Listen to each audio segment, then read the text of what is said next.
During World War II, my grandfather John Harington was recruited by the British intelligence services and sent to Jamaica.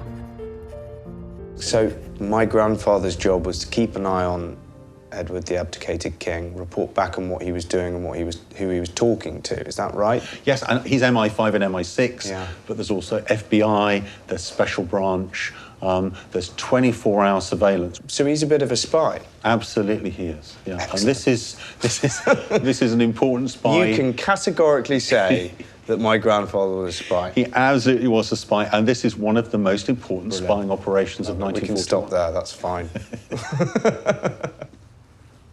MyHeritage has done some fascinating research, and you have an additional dimension to this story because John's uncle, Charles Dundas, was actually the governor of the Bahamas, so he's the guy they chucked out to make way for the Duke of Windsor. So he gets the sack for the Duke. He's a really progressive, respected colonial governor, but sadly the colonial office say, on your bike, mate, because the Duke of Windsor's coming.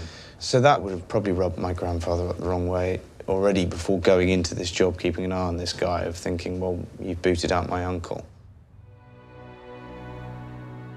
Before I leave Italy, Frank de Planta has one more thing to show me.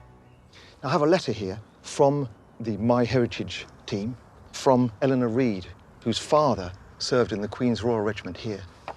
Dear Kit, my dad only got the courage to speak to me about his experiences of the Monte Cassino campaign shortly before he died. He described relentless rain, cold, an enormous battlefield that seemed chaotic, and a battle that felt like it would have no end.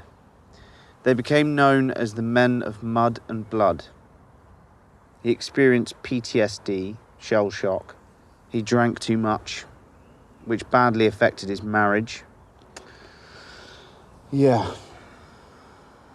The PTSD and shell shock, the heavy drinking, which badly affected his marriage, all sounds like my grandfather. It seems like a brutal conflict, this one out here.